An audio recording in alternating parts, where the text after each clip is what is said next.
So this is an unbiased take on the GoPro Hero 13.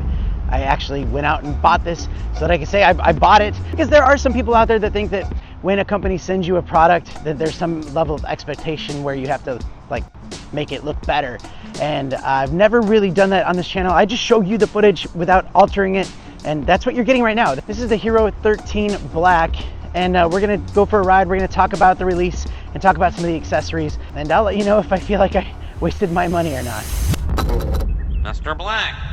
By the way, welcome to the channel. My name's Danny Black. I love to share with you cool gear that comes my way or cool gear that I come across.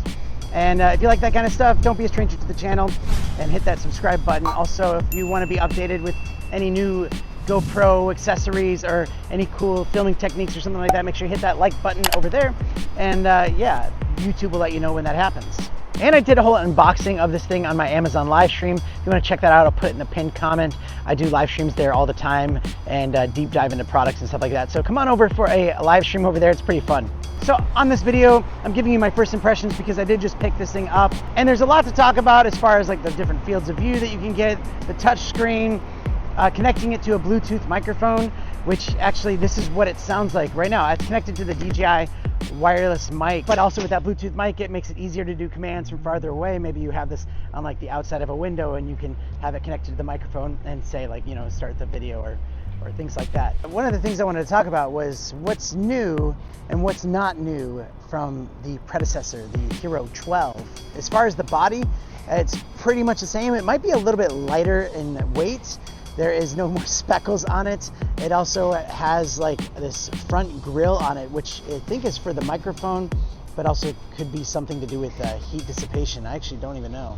Let me know if you know what that is in the comments. The front screen looks like it's bigger, but it's not. It just has a little bit more glass going down covering the GoPro logo, which actually looks really nice. They did bring back GPS because a lot of people wanted to see those telemetry overlays because then you have the GPS baked right into the file. I think there was enough people out there that said they really wanted that back, and GoPro brought it back. But it's the same sensor as the 12.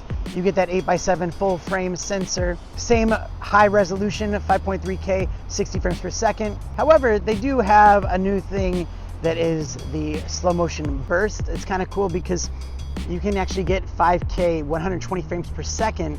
So you can slow down that really good high resolution video, and you can go as high as 720p at 400 frames per second, which is 13 times slower.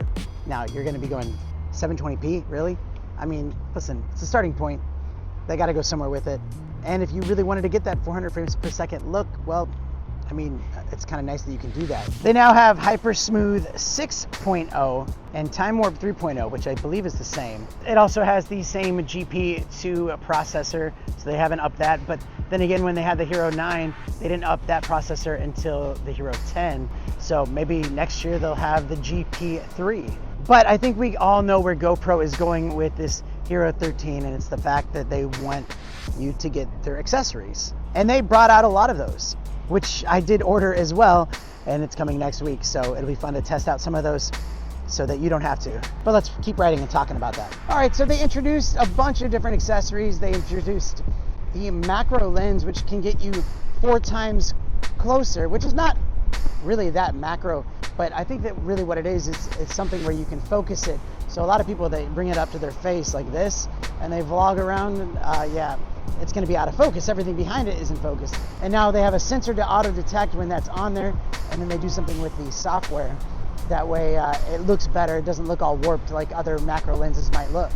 They also have their ultra wide lens that they introduced. It's kind of like the Max Lens 3.0. I did order that, so it'll be fun to kind of see what that does. They also introduced ND filters that are supposed to work kind of hand in hand with the software. I was about to pull the pin and buy those, but I was like, I'd kind of rather wait till maybe Telesen or some of the other companies like Freewell will come out with their own and have a little bit more options and probably half the price. And another thing that they brought out was the battery door with the magnetic charging to it.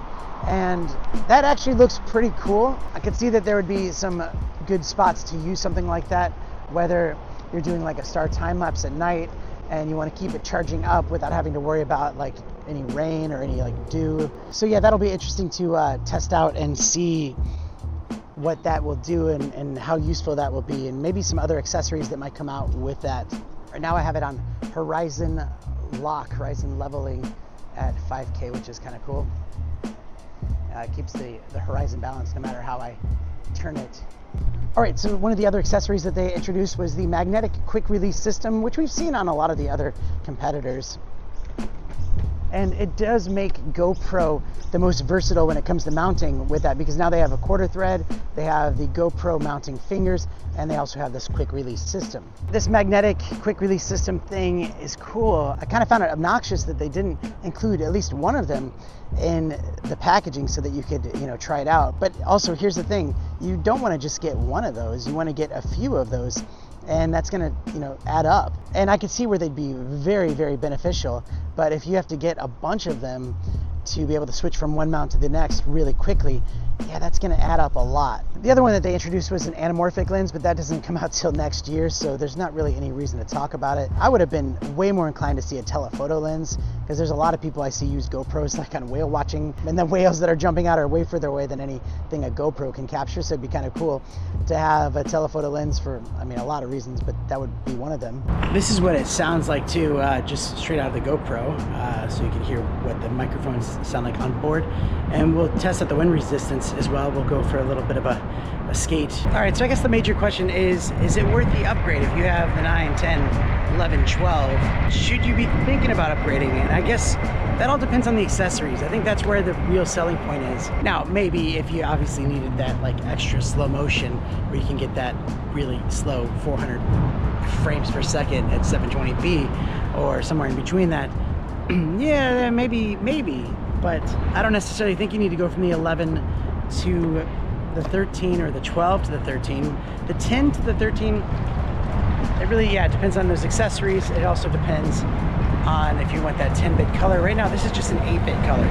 I haven't even changed it. This is what you get out of the box. You have to go in and change that. And I'll show you how to do that on future videos if you want to see it. But yeah, this is 8-bit color on wide angle. This is 5K, 60 frames per second. And it looks good. There's one thing that GoPro does is they give really good picture quality. That's mainly just during the daytime, not necessarily in low light. And with that, you might need to get something different. And stick around on the channel. I'll compare it to some other competitor cameras that are out there and, test for low light and ease of use and things like that. But, it looks good. Quality-wise, it looks good. It's tough because you have like 360 cameras like the X4, you have even DJI's action camera, you have the Ace Pro that also looks really good and has 8K capabilities. The reason why I might be struggling to come up with an answer for that specific question is because I think it all boils down to the accessories and whether that macro lens and anamorphic lens and some of those other cool things that are on there are gonna really make it worth it. And I just ordered those, so they'll be here next week and we'll test them out and see if it is worth it or if I just, spent a lot of money for something that I might not use. And I'm not really trying to dog on GoPro in this video because I still think they're phenomenal. These products, these little cameras are amazing and they do a great job. But like, back in the day when the 9 and 10 were out, there's more people looking for a vlogging camera that was small like this with a hyper smooth and all of that stuff, and that maybe fit their needs a little bit more. But now there's a lot more options for that are a little bit easier and better and more compatible with other stuff. So I'd love to know your thoughts on the release. I'm not really giving a final assessment because there's still a lot to play around with, but I will say I'm underwhelmed, but that can be changed. Thanks so much for tuning in, and this is a quick video. I just wanted to throw together because I just bought it and played around with it, and yeah, check out the live stream on setting it up and all of that good stuff. And if you want to see some other GoPro competitors, I have the Ace Pro up here. I have the DJI Action 4. I also have the X4 from Insta360. It's actually one of my favorite cameras out there right now. And then also there's this one right here, this one that YouTube thinks that you're going to want to watch. So click one of those and I'll see you there.